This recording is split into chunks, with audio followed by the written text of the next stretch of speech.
Ah, boa. Tem que gravar. Sejam todos bem-vindos à Cibra. Bem-vinda Débora, bem-vinda Heide, bem-vindo Moreta Lema, bem-vindo Nauter, bem-vindo Altenante, bem-vindas as pessoas que vão nos ouvir na gravação. Agradeço a Cibra pelo convite de coordenar o grupo de estudos da Parashá Shavua, porção semanal da Torá da semana, e é uma grande honra eu cumprir a mitzvah de estudar a Torá com esse grupo que eu gosto tanto.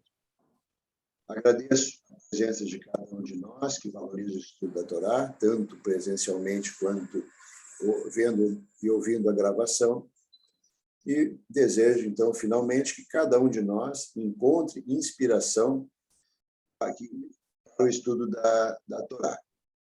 O Altenante não está recebendo áudio, está colocando aqui no chat. Altenante, outras pessoas conseguem me ouvir. Verifica o teu alto-falante.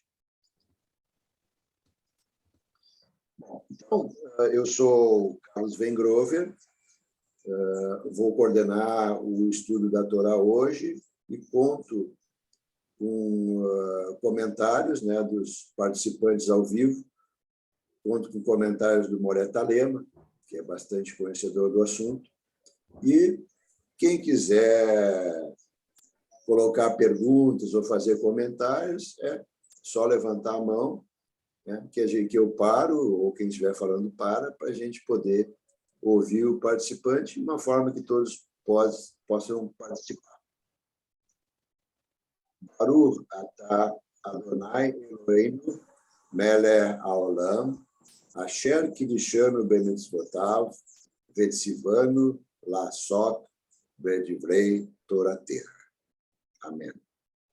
Bendito és tu, Adonai, nosso Deus, Rei do Universo, que nos santificou por seus mandamentos e nos ordenou a nos ocupar com as palavras da Torá. Amém. Bendito és tu, Adonai, que ensina a tua Torá a teu povo Israel. Bendito és tu, Adonai, nosso Deus, Rei do Universo, que nos escolheu dentre todos os povos para dar-nos a sua Torá. Amém. Gostaria inicialmente de apresentar o novo Chumash Plaut, que é a nossa Torá com comentário moderno. Ela vai estar disponível na Cibra no início de março, ao preço de R$220, e a gente tem aí uma nova tradução dos comentários do Rabino Ginter Plaut, em português. Eu falei nova Torá, mas eu gostaria de chamar a atenção que Torá, o termo Torá, se refere ao Sefer Torá, aquele rolo grande que tem no Aron HaKodesh da sinagoga. Uma encadernação, um livro da Torá, a gente tem o termo correto, Humash. Então, esse aqui seria o Humash Plaut. E é importante a gente saber que esse Humash é uma edição da UJR da América Latina, União do Judaísmo Reformista da América Latina. E a gente tem aqui um comentário moderno comprometido com a compreensão do judaísmo. O não é só uma tradução da Torá e alguns comentários, é uma obra mais ampla. Então, a gente tem, além dos comentários, tem ensaios muito consistentes. E a gente vai estar utilizando esse... Estou admitindo pessoas aqui, só um segundinho. Então, a gente vai utilizar esse Humash e ele tem amplas citações. Por exemplo, ele cita os sábios do Talmud, desde os sábios do Talmud, rabinos contemporâneos, como ele próprio, fontes históricas, achados arqueológicos, cita também alguns textos fora do judaísmo, como evangelhos, como o Corão, e a filosofia abrange desde Filão de Alexandria, falar de Shakespeare até e assim por diante. Então, a gente acredita que o Chumash Palta é uma grande ferramenta educacional. A gente sabe que o forte mesmo do judaísmo é a educação, e nisso que a gente trabalha. Então, para todos os níveis de educação judaica, né, ele oferece uma visão bem ampla da Torá e do judaísmo. E ele promete ser uma revolução na forma como os brasileiros entendem a Torá, como é que vão aprender a Torá, convencendo, não impondo. E também é importante aprender o judaísmo por visões racionais e não supersticiosas. Então, criando amor e não temor. Grande mestre Talema, já tem algum comentário que o senhor gostaria de colocar para nós? Tá bom, Carlos. Bom dia a todos novamente. Sejam bem-vindos. Só lembrar que na Paraxá passada, que a gente fez, infelizmente pouca gente teve acesso, nós tratamos da construção da Arca da Aliança, não é? E hoje, na continuação, nós vamos tratar da oração judaica. Mas, para quem não participou na semana passada, o importante da Arca da Aliança, que ela era nômade no deserto, é que dentro da arca estavam os 10 mandamentos. E que os 10 mandamentos é a essência da ética judaica. Isso significa que, para a gente ser judeu, nós temos que ser necessariamente éticos, porque os 10 mandamentos são a essência da ética e nos fala da sabedoria do nosso povo, que nos conduziu até hoje. Baruch Hashem. Muito obrigado, Moreta Lema. Eu vou pedir para quem quiser comentar, é bem simples, né? É só levantar a mão, que a gente localiza e a gente passa para lá. Carlos, Pessoal, desculpe, só interromper mais uma coisinha. Claro, sim. As pessoas que forem fazer comentários como eu, que façam comentários breves, porque às vezes tem pessoas que são muito prolixas e aí elas tomam muito tempo da Paraxá. Então, que sejam comentários breves. Isso. A gente, de qualquer forma, a gente vai fazer 1 hora de Paraxá e a gente tem aí, eu vou encerrar em 1 hora, né? Se a gente conseguir ver todo o assunto, a gente vê, senão a gente interrompe e fica para o ano que vem. Pessoal, então, como o Moreta Lema falou, o tema central da Paraxá não é a vestimenta do sacerdote. O tema central é a oração no judaísmo. Isso é que nos importa. Então, eu faço uma pergunta. Que tradição estamos seguindo quando estamos orando? Eu pergunto. A que tradição pertencem nossas orações? A tradição profética ou a tradição sacerdotal? Então, a gente vê aí que os profetas, eu me refiro ao período bíblico, e a tradição sacerdotal, ela ultrapassa. Então, vamos começar. A Sever, hoje é dia 12 de fevereiro de 2021, dia 11 de Adar 1 de 5.782. Nós estamos na 20ª porção semanal da Torá, contando de Simchat Torá, 8ª porção do livro de Shemot, em português, Êxodo, e a gente abrange do Êxodo 27 ao Êxodo 30. Hoje, com a temática da oração judaica, a gente divide o nosso tempo em 2 partes, né? Primeiro, um resumo da Paraxá, para a gente se situar no contexto, utilizando ali já os conhecimentos do Rabino Plaut, e reflexões sobre essa temática. E a gente vai ver também algumas citações que aparecem no livro nos comentários do Rabino Plaut. Bom, então, primeiro a tradução, Tatsevé. Tatsevé do hebraico quer dizer, você deve comandar. E o comando não é de Moshe, o comando é a Aron, porque a gente está falando de práticas sacerdotais. Então, para a gente se situar, é nessa porção da Torá que Deus nomeia Aron e seus filhos como sacerdotes. Então, Deus descreve as roupas sacerdotais e explica como santificar adequadamente os sacerdotes. Então, Aron recebe a ordem de fazer ofertas de incenso a Deus todas as manhãs no altar. Deus explica que uma vez por ano Aron deve fazer uma oferta naquele altar para explicar. Já essa história que a gente conhece, né? Então, a gente começa a entender que vem daí, né, a origem de nossas expiações, de Yom Kippur, etc. Então, a Parashá se desenvolve com Deus ordenando a Moshe: você ordenará aos filhos de Israel que usem azeite puro para acender a luz das lâmpadas.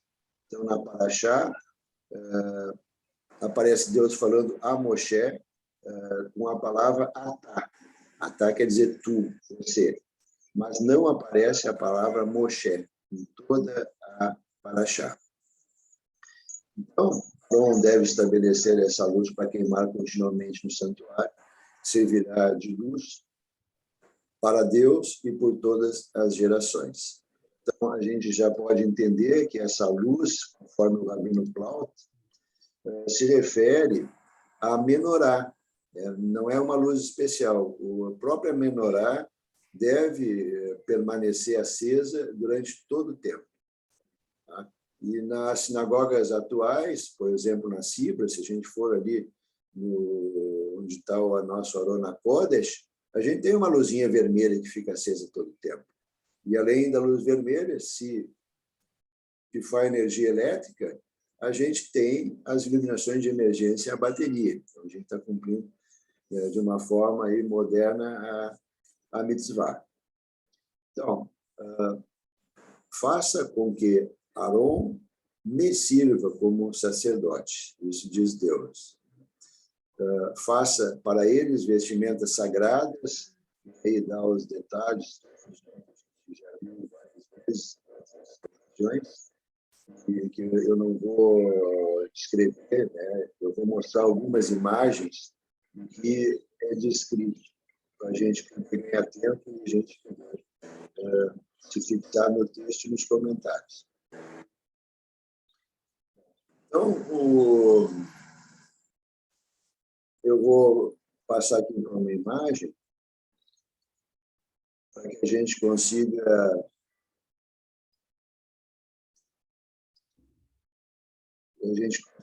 compartilhar. Só um pouquinho, eu estou abrindo aqui, já vou compartilhar.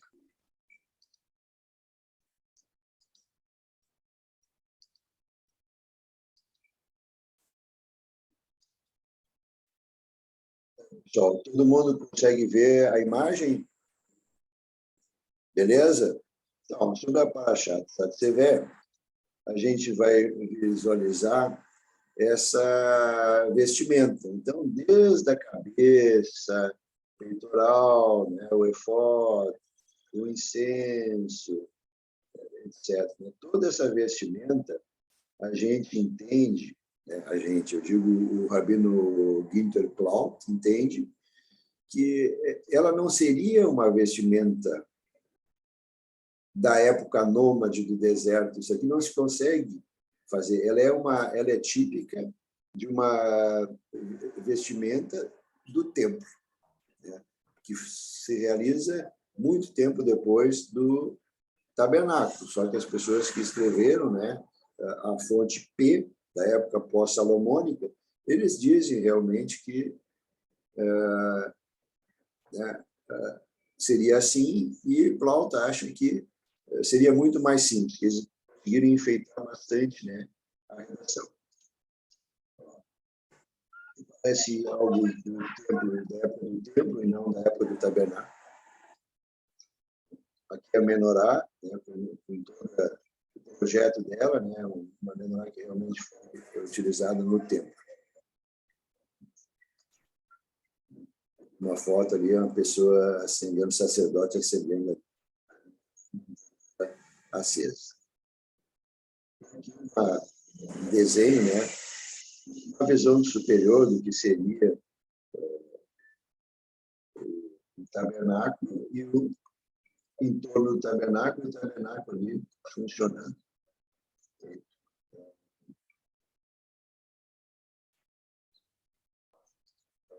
Certo aqui.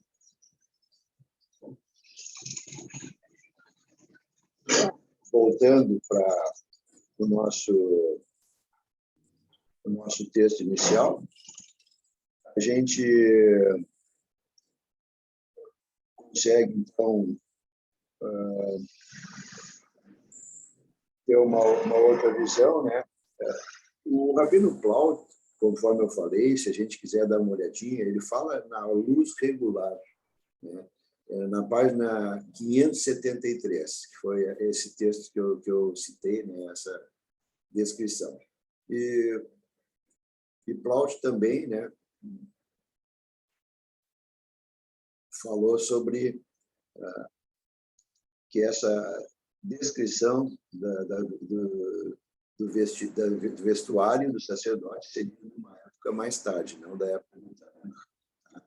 Passo a palavra para o Moreta Lema para comentários e a palavra fica aberta a todos os participantes.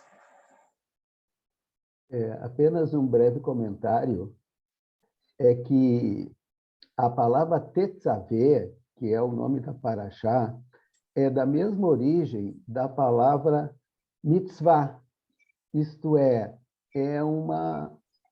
o tetzaveh significa eu comando, eu te ordeno, e a mitzvah também é uma obrigação que a gente deve, é um dever, né? É um dever que a gente deve cumprir. E outra palavra que vem desse mesmo chores, dessa mesma raiz do tetzaveh, é a palavra tzavá, que é tão conhecida, né? Tzavá Haganah Israel, o exército de defesa de Israel. O exército de defesa de Israel também, a tzavá, é um comando para nos defender, né? Porque a nossa primeira obrigação é defender a nossa própria vida, o direito à vida, direito de defesa. Então, só para esclarecer um pouquinho da raiz do Atá Tetzaveh, né? Que o trecho começa assim, ó, você comandará, como tu bem explicaste, né, Carlos? E falando diretamente para Aaron e não para Moshe. Beleza, obrigado, mestre Moreta Lema. Quem mais gostaria de comentar? Então, vamos adiante, né? Para comentar, levanta a mão e a gente passa a palavra. Então, vamos desenvolver agora a segunda parte, que são algumas ideias para reflexão. Então, a Tetzaveh é uma paraxá sacerdotal por excelência. A gente vê que nem o nome de Moshe aparece. Então, é a única paraxá onde isso ocorre, que não aparece o nome de Moshe. Em vez disso, o lugar de honra é ocupado por Aaron e seus filhos, os sacerdotes. Suas tarefas, suas vestimentas e sua consagração. Isso é tudo descrito na paraxá. Como vamos comparar a oração profética com a sacerdotal, vamos aos exemplos de profetas e profetisas e sacerdotes. Exemplo de profetas e profetisas, incluindo os patriarcas Moshe, Abraão, Daniel, Elial, Ishaial, Sará, Miriam, Dvorá, Hana, Abigail, Uldá e Esther. Exemplo de sacerdotes, Arão e seus filhos e seus descendentes.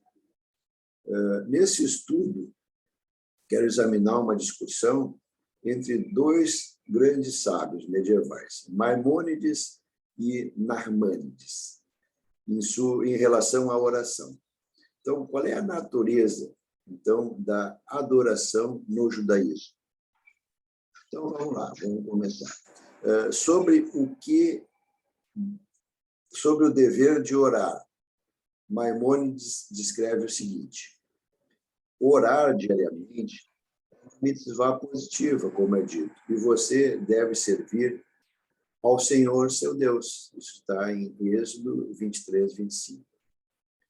O serviço aqui referido, de acordo com o ensino da tradição, é a oração, como se diz, e servi-lo de todo o coração. Também está em Deuteronômio 11. Sobre o qual os sábios comentaram: qual é o serviço do coração? E a resposta é oração. O número de orações não é prescrito na Torá. Nenhuma forma de oração é prescrita na Torá. Nem a Torá prescreve um tempo fixo para a oração. A obrigação desse preceito é que cada pessoa deve, diariamente, de acordo com a sua capacidade, oferecer suas orações a Deus. A fonte desse textinho que eu expliquei é Talmud, Mishneh Torah, Leis da Oração. Maimônides, então, considera a oração um mandamento bíblico, embora os detalhes, textos, horários, assim por diante, tenham sido formulados pelos rabínicos. Era rabínica, era pós-bíblica, né? após os tempos. Então, eu falei de Maimônides, vou falar de Narmânides. Narmânides, então, em suas anotações ao Sefer HaMitzvot de Maimônides, discorda. Ele aponta para muitas indicações na literatura que sugerem que a oração é apenas uma instituição rabínica. A oração na Bíblia, diz ele, é um privilégio, não um dever, com a única exceção da ordem de clamar a Deus em tempos de angústia nacional. A adoração na Bíblia assume a forma de sacrifícios, não de oração. Isso é Narmânides. Como devemos entender essa discordância? Então, há uma passagem-chave no Talmud, em Berakot 26b, que nos faz pensar na direção certa. Orações dos profetas, incluindo os patriarcas. Afirmou-se, Rabi Yosef, filho do Rabi Hanina, disse: as orações, manhã, tarde e noite, foram instituídas pelos patriarcas.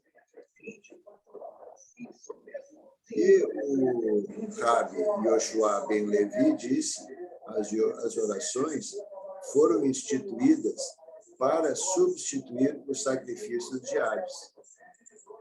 Prepara o comentário nesta letra.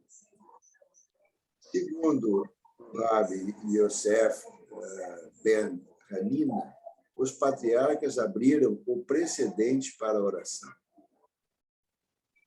Abraão estabeleceu a oração pela manhã, como está dito em Gênesis. E Abraão levantou-se de manhã cedo para o lugar onde tinha estado. Isaac instituiu a oração mais tarde, como é dito.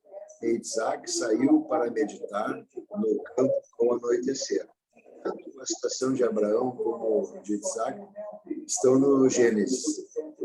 Jacó instituiu a oração da noite quando recebeu sua visão à noite, de uma escada que se estendia da terra para o céu com anjos subindo e descendo. E é o Gênesis 28. Os sábios citaram textos de prova para mostrar que cada um deles era uma ocasião de oração.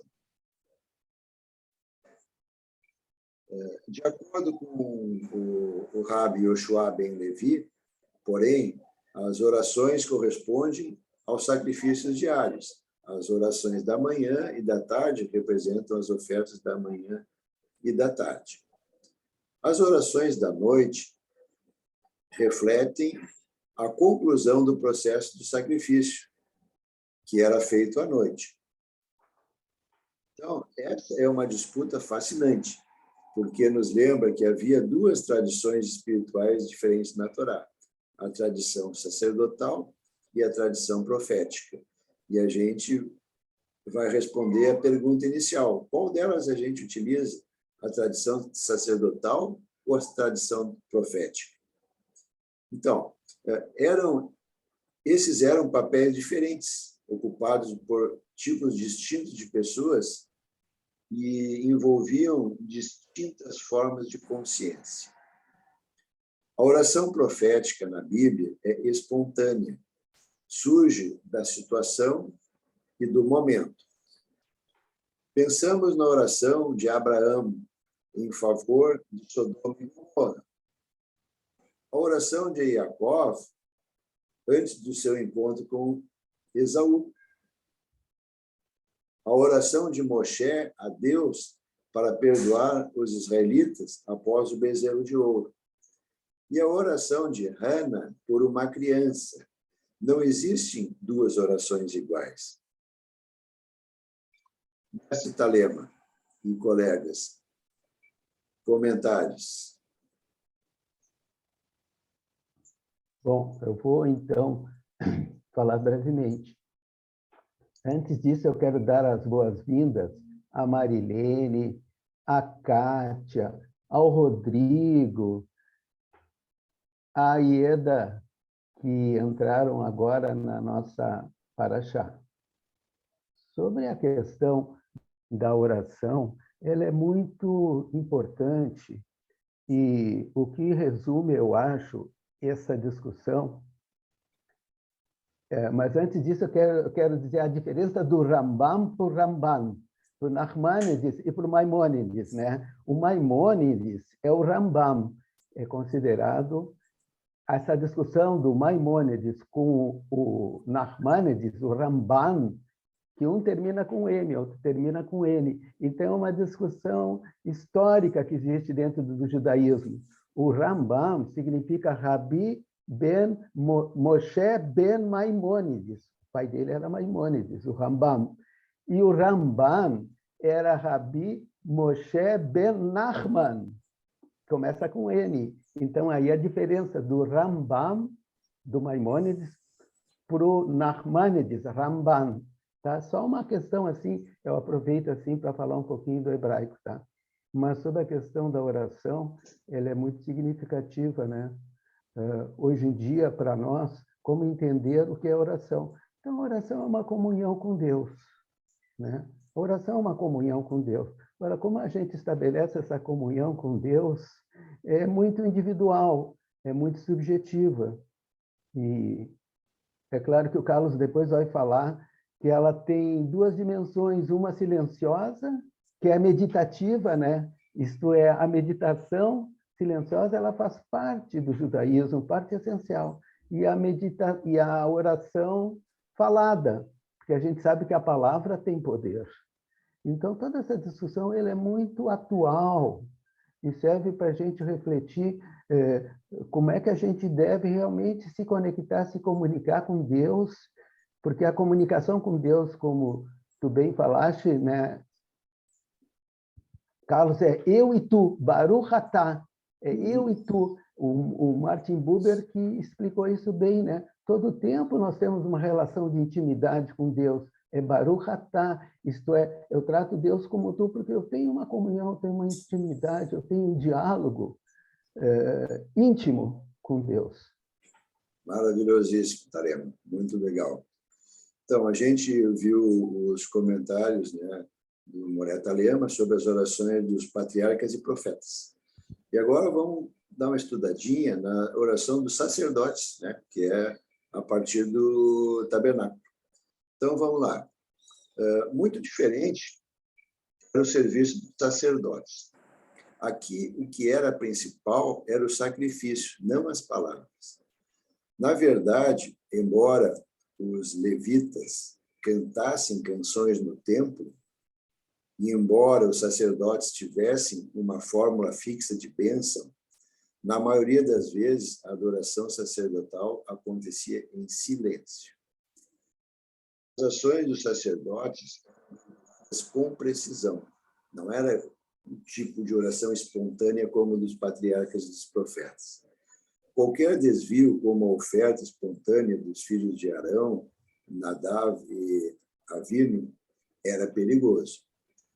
Os sacerdotes faziam a mesma coisa no mesmo lugar e na mesma hora, seguindo um ciclo diário, semanal, mensal e anual. Rabi Yosef ben Hanina e Rabi Yoshua ben Levi não discordam dos fatos. Os patriarcas oravam, os sacerdotes ofereciam sacrifícios. A questão é, a que tradição pertence nossas orações? Tradição profética ou tradição sacerdotal? Então, há uma outra passagem, dessa vez na Mishnah, Berakot 4.4, sugerindo uma discordância semelhante. Então, vamos ver. Rabban Gamliel afirma que a oração,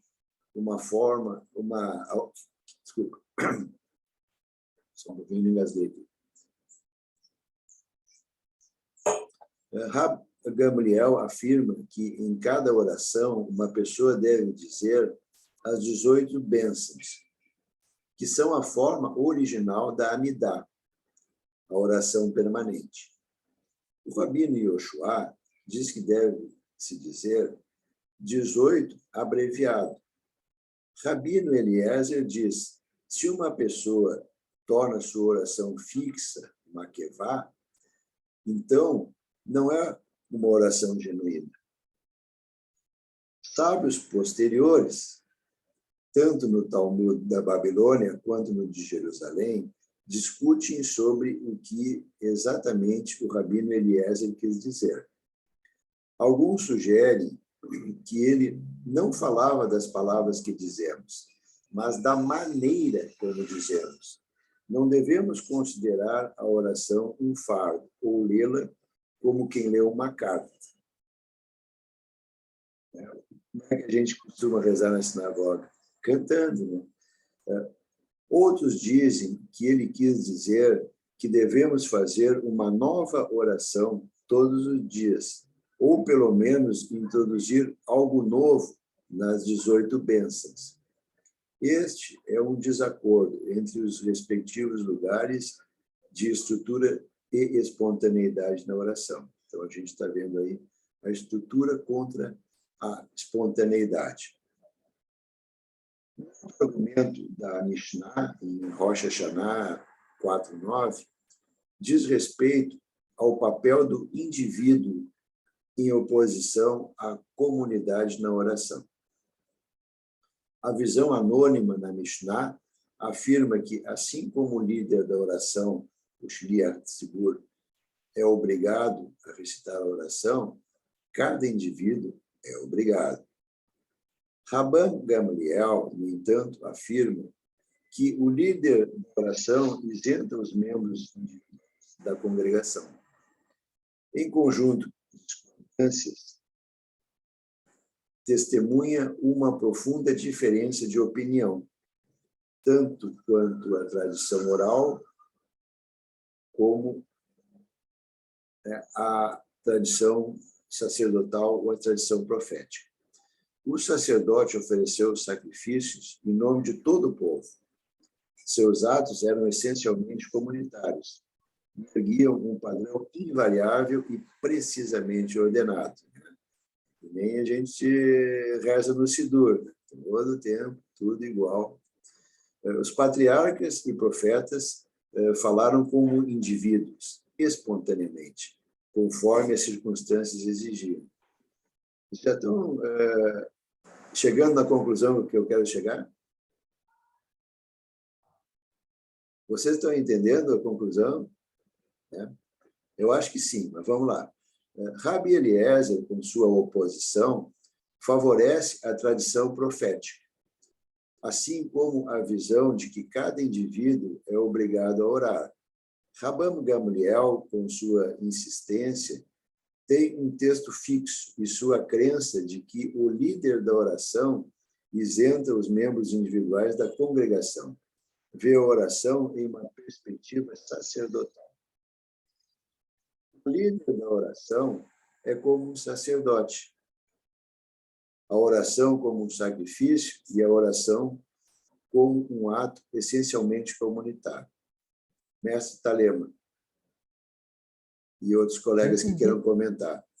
Isso, antes de falar, eu vou passar a palavra para quem quiser fazer algum comentário. Bom, quando a pessoa quer comentar, Talema, a pessoa levanta a mão, aí a gente tá bom, passa a palavra. Não, mas vamos ver. O Nauter. Por favor, Nauter, bem-vindo. Tem que ligar o teu microfone, Nauter. Desculpa.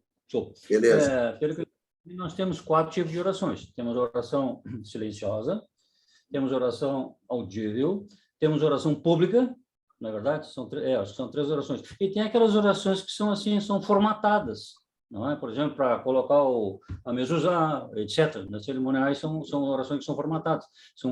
Pelo que eu entendi, são 4 tipos de orações, né? Sim, olha só, a gente, no caso aqui, a gente não está tentando classificar as orações. A gente só está tentando mostrar orações comunitárias feitas pelos sacerdotes e orações pessoais feitas por cada um. E a gente já consegue facilmente entender, né? Lembra da primeira pergunta que eu fiz? A nossa é sacerdotal, aquela toda regrada ou aquela espontânea dos profetas e patriarcas? Obviamente que as duas. A gente faz as duas. Esse é o ponto dessa paraxá. Mestre Talema, gostaria de comentar? Gostaria só de comentar sobre a questão da Amidá, que a Amidá é as 18 bênçãos, né? Que é a parte principal das orações feita pelos judeus todos os dias e no Shabat também. A Amidá, que são 18 bênçãos, que na realidade são 19, que foi estruturada, as primeiras, elas tratam de saudar a Deus, de louvar a Deus, né? De louvar a Deus, de saudar a Deus e de elogiar a Deus. É claro que a gente não começa uma conversa com ninguém sem antes dizer como vai o senhor, que bom encontrá-lo. Então, quando tu começa a rezar, a Amidá está dizendo isso, a gente não sai assim falando direto, não. Nós vamos fazer Baruch atah Adonai Eloheinu melech haolam, uma forma de saudar a Deus, de louvar a Deus, né? A segunda parte, a parte principal da Amidá, são os pedidos. São os pedidos, né? Aquilo que a gente quer que aconteça na vida da gente, na vida da comunidade e na vida do mundo.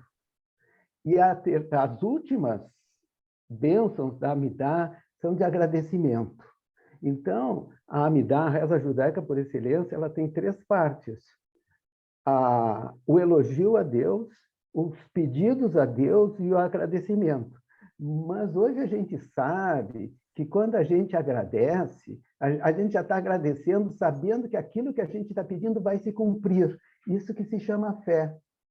Por isso que é tão importante a gente fazer também a oração falada, não só a silenciosa, a oração falada, porque na oração falada tem mais força ainda esses pedidos que tu está fazendo. E no final vou falar uma outra coisa que é muito importante, que é a oração principal dentro da Amidá, né? Que é e amarás a teu Deus com toda o teu coração. Mas isso eu vou deixar para falar depois, tá? Obrigado, Carlos. Beleza. Então, agora, com nossos comentários e com essa altura do texto, a gente tem condições de entender o desacordo entre o Maimônides e o Narmânides, ou como o Moreira Lema falou, o Rambam e o Ramban. Então, para Maimônides, a oração remonta ao início da história judaica. Os patriarcas e os profetas falaram diretamente a Deus, cada um à sua maneira. E nós orando, seguimos seus passos. Isso é que importa. Para Narmânides, embora os patriarcas orassem, eles não estabeleceram um precedente obrigatório. Ao longo da era bíblica, a principal forma de adoração eram os sacrifícios oferecidos pelos sacerdotes, primeiro no tabernáculo, depois no templo, em nome de todo o povo. Quando o templo foi destruído, a oração substituiu o sacrifício.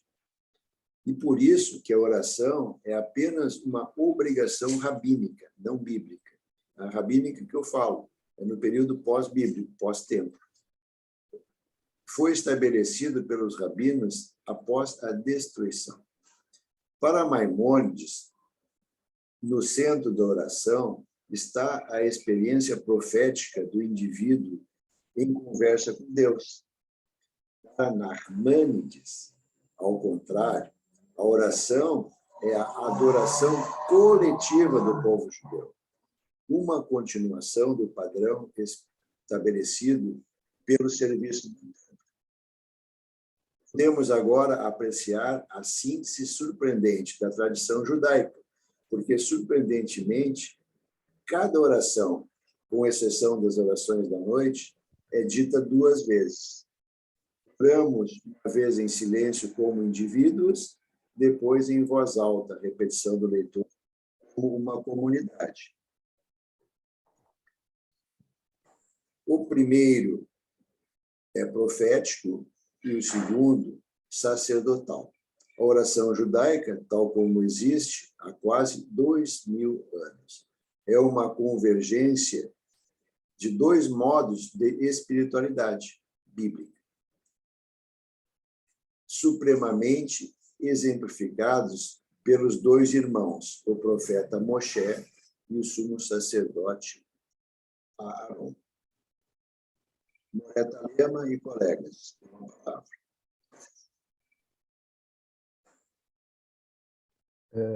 A Kátia escreveu assim, ó: sempre entendi que a Amidá é muito mais que uma oração. São afirmações da existência do nosso Deus único e a referência a toda a sua força em nós. Ótimo, Kátia. Então, isso me lembra aquilo que eu falei no final, que diz o seguinte: a oração principal judaica é Ve'ahavta et Adonai Elohecha bechol levavcha, bechol nafshecha, ubechol meodecha.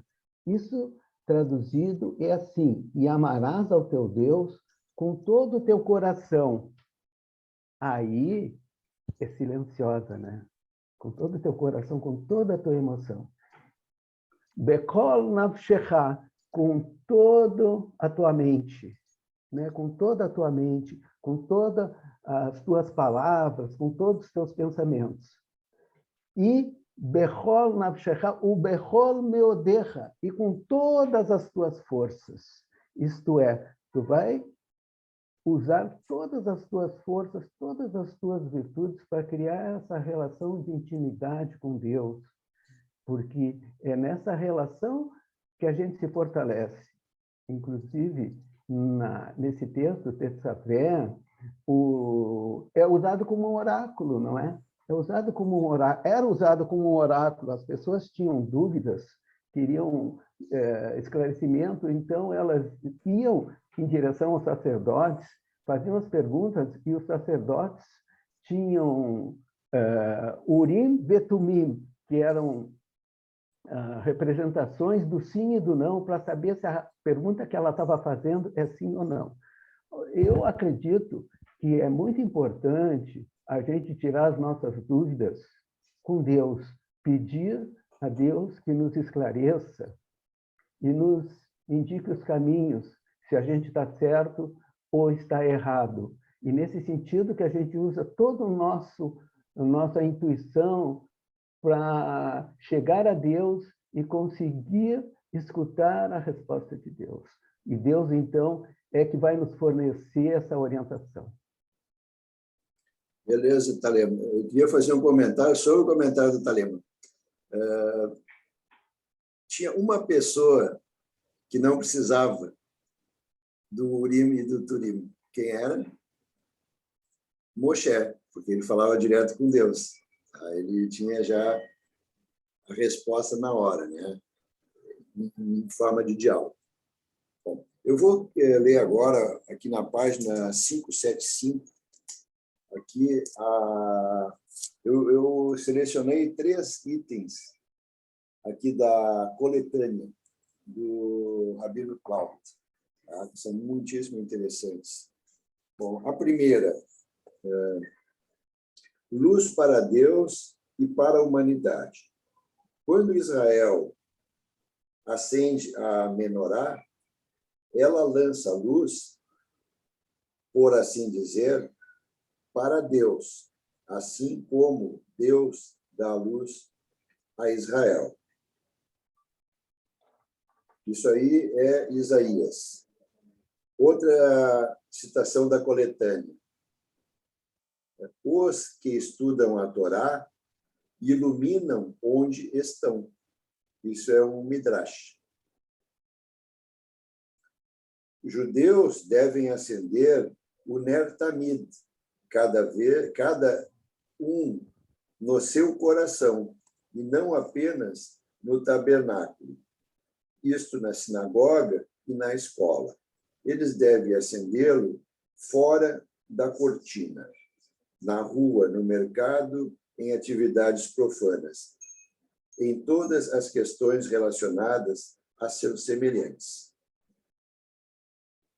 Moreta Lema, comentários sobre a coletânea. A querida Kátia já tinha dado a sua opinião, agora ela acrescentou, mas antes disso, a nossa querida Débora também já se direcionou. Deixa eu ver se eu consigo chegar aqui, que eu estou usando esse... Ah, tá. A nossa querida Débora diz assim, como toda oração, as pessoas podem rezar com espiritualidade ou seguindo regras. E a Kátia novamente complementa, nossa querida Kátia. Todas as orações, sinto que são os códigos para a humanidade entender as escrituras que estão gravadas na nossa alma. Mesmo aquelas orações que foram estudadas pelos rabinos também. Acredito que já estavam escritas por Deus. Se cada um de nós se concentrar e ouvir, escutar verdadeiramente o que sai das nossas bocas, consegue sentir a força de cada palavra, porque elas são luz pura que Deus nos presenteou para aprendermos a ser. Muito bom, Kátia. Obrigado. Então, nós vamos então para a conclusão. A gente falou de diversos sábios, falamos de Maimônides, de Narmânides, e a gente gosta também dos rabinos atuais, né, que viveram na nossa época. Então, eu vou chamar o Rabbi Jonathan Sacks, de bendita memória, para falar algumas palavras para a gente. O que ele diria? Sem a tradição profética, não teríamos espontaneidade. Sem a tradição sacerdotal, não teríamos continuidade. A Parashá Tetzaveh, na qual falta o nome de Moshe e o foco está em Aaron, nos lembra que nossa herança deriva de ambos. Moshe, homem de história, de eventos que marcaram época. O papel de Aaron, embora muito menos dramático, não é menos consequente. A dimensão sacerdotal da oração coletiva, estruturada, nunca mudando, é outro hemisfério da mente judaica, a voz da eternidade no meio do tempo. Lindíssimo, né? Esse é o Rabbi Sacks. A gente sempre busca aí sábios como Rabbi Sacks ou Ginter Plaut da nossa época. Pessoal, alguns avisos. Não, antes dos avisos, Moreta Lema. Sobre essa questão das fontes que tu levantaste nessa paraxá com brilhantismo, Carlos, a gente deve lembrar as 4 fontes que escreveram a Torá. A sacerdotal, que é a Prist, a deuteronômica, que é a profética, né? Porque todo o Deuteronômio abriu para os profetas, né? Para a contribuição dos profetas. Então, tem a contribuição da classe sacerdotal e de seus interesses, a contribuição dos profetas e suas reivindicações. Depois temos a tradição javista e a tradição eloísta, uns chamando Deus de Javé e outros de Elohim. Então, essas 4 fontes, elas se misturam na constituição, na construção da Torá. Brilhante, Talema. Isso é judaísmo reformista, a gente entender de onde vieram essas escrituras, né, com toda essa inspiração divina. Vou dar, então, 2 avisos. Nossa próxima paraxá será dia 19 de fevereiro, 18 de Adarum, e será a paraxá Kitissá. Tá? Também será pelo Zoom, e eu vou enviar o link pelo grupo do WhatsApp. E outro aviso, o nosso grupo de estudos, ele volta no dia 9 de março. Tá? Eu tinha falado 2 de março, mas 2 de março ainda é quarta-feira de cinzas. Não quero. Eu quero que comece no dia 9 de março e todo mundo também vai ser avisado, vai receber o link do WhatsApp, que é pelo grupo do WhatsApp. Agradecemos ao nosso Deus, Deus dos nossos patriarcas e matriarcas, por ter nos preparado para colocarmos em prática o que foi bom de tudo o que estudamos. Agradecemos também por Deus ter nos enviado tantas bênçãos por nossas ações. Amém. Shabbat Amém. Shalom. Até Shabbat sábado. Shalom.